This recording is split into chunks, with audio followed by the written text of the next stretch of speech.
Hey guys, TommyBoy601, and today we're going to be taking a look at Battlefield 4 and the new summer patch that just released. Now the summer patch has been in development for quite a while. One of the major things to drop with this is night operations, and that being Zavad, the night shift map. The map is awesome. There's still a couple little graphical hitches on the Xbox One, but it still plays really well. It's very unique, it's very interesting. The game modes that map supports are Conquest, Large and Small, Rush, Domination, Obliteration, Team Deathmatch, and Gun Game. And they even have a special version of Gun Game, where instead of playing around the main factory area, you're going to end up playing where the first two bombs are for Rush. Now when you do play on the night map, there are a couple of gameplay changes that you do need to be aware of. First off, there's a max distance spotting limit of 200 meters. This is essentially the same distance you have when on Gulf of Oman when you're in the sandstorm. This way you can't be spotting people across the map when you can't really see them. As far as changes go to the rest of the game, there are quite a few with the summer patch.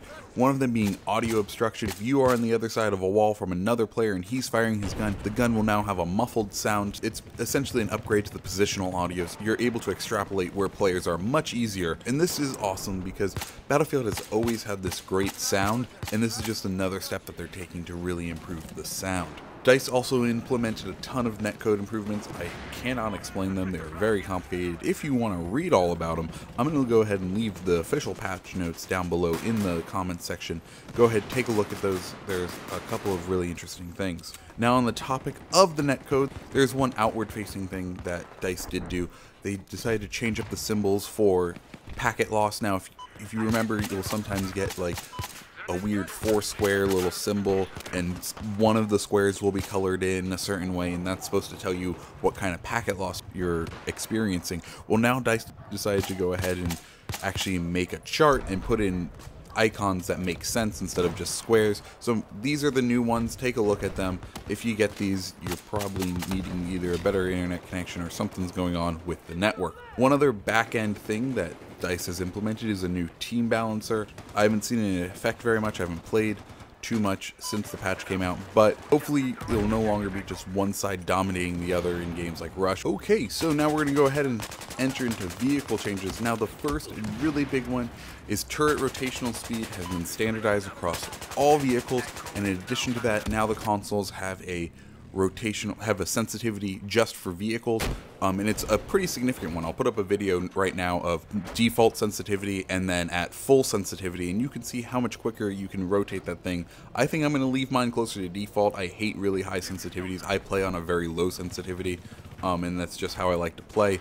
Jets also got a major change. The attack jets are being reverted back to their original physics. Now 313 knots is going to be the optimal speed for you to turn in. Also in aircraft, on some of the maps you'd get really bad glare from the sun and it'd be really hard to end up flying. They've reduced that glare. Hopefully that will make things a little bit easier. The mobile anti-air also got a little bit of a tweak. They adjusted the overheat ratios to be more balanced between the 20mm and the 30mm. The 20mm has better range and is easier to use thanks to faster bullets, but the 30mm has a more consistent damage thanks to its lower spread. Lock-on missiles got their turn rates reduced to stop missiles from doing those instant 180s where, you know, you'd fly by kind of like in a jousting situation with another plane and they'd fire missiles and somehow the missile would turn 180 degrees and completely change the way it's heading. They've changed that now. Hopefully that won't happen as much. And now on to the weapon changes. So the first big one is flashbangs. They've been changed. They're no longer going to be the bane of your existence, maybe, who knows. So there are several changes they ended up doing to flashbangs. One, the effective angle is now only 145 degrees. The duration is reduced for friendlies down to 0.6, so you can confidently flash in your teammates and maybe they'll secure a kill better. It no longer blinds dead people. They reduce the number of flashbangs you can carry from 3 down to 2, so making it the same as the RGO, I believe. They reduce the time that the flashbang can be live from 10 seconds to 1.5. This is going to prevent people from throwing flashbangs down from a roof and then jumping down and Batmaning people, which is very good. There is, however, a change where now if you're in an enclosed area or if you're in a dark area, they will be a little more effective than if you were out in broad daylight. This makes sense. This is great. And those are all the major changes for flashbangs.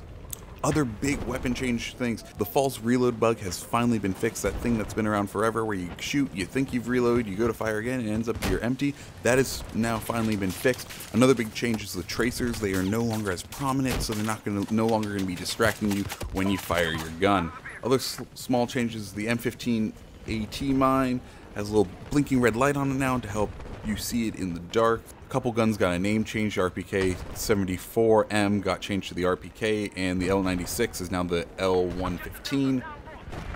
The SRAW saw a slight buff, has a slightly higher top speed. The M26 Dart increased its pellet count from 19 to 12 to bring it more in line with the M26 Mass. Revolvers and slug-based guns got a slight nerf. Their headshot multiplier went down from 2.35 down to 2.13. And the reasoning behind this is they kind of wanted to buff the mare's leg. This prevents pump action slugs from being able to one-hit kill at an infinite range and keeps the mare's leg at a one-hit kill at ranges below 40 meters. Though I don't really agree with this balancing technique. They probably should have just buffed the mare's leg. At this point, no one uses it. It would have been nice to see some people use it. And one of my favorite weapon changes is they added a new explosion animation for the JDAM. It looks big and it's pretty now. Yeah! So yeah, those are all the major changes that came with the summer patch. I hope you enjoyed the video. If you did, comment, rate, subscribe, do all those fun YouTubey things down below. This is TommyBoy601. See ya.